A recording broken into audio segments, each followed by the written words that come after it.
Hi மக்களே, எல்லாரும் எப்படி இருக்கீங்க? நான் நல்லா இருக்கேன். நீங்கள் எல்லோரும் நல்லா இருப்பீங்கன்னு நினைக்கிறேன். இது பார்த்தீங்கன்னா பிரண்டை தொகையலுக்காக தான்.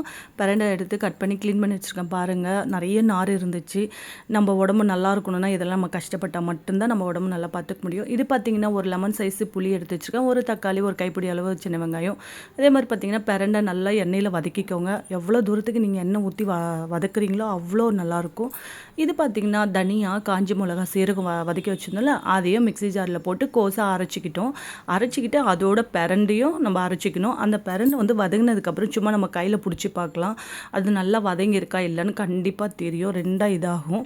அப்போ அதையும் சேர்த்து நல்லா அரைச்சிக்கிட்டு இந்த சின்ன வெங்காயம், தக்காளி, புளி எடுத்து வச்சுருந்தோம்ல, கடைசியாக அதையும் சேர்த்து நல்லா அரைச்சி எடுத்துக்கோங்க. உங்களுக்கு வீடியோவில் பார்க்க எப்படி இருக்குன்னு தெரியல, நேரில் பார்க்கும்போது அவ்வளோ கலராக எம்மியாக இருந்துச்சு. கொஞ்சம் கடுகு, உளுத்தம்பருப்பு, கருவேப்பிலை, பெருங்காயத்தூள் எல்லாம் சேர்த்து வதக்கிக்கோங்க. சூப்பராக இருக்கும். என்கிட்ட பெருங்காயத்தூள் எல்லாம் இருந்தால் சேர்த்துக்கோங்க. சுட சுட இட்லி, தோசைக்கு எல்லாமே நல்லது. அதே மாதிரி குழந்தைங்களுக்கும் கொடுங்க. இந்த முட்டி வலி எல்லாத்துக்கும் ரொம்ப நல்லது. பெரியவங்களும் சாப்பிட்லாம். Okay, bye friends.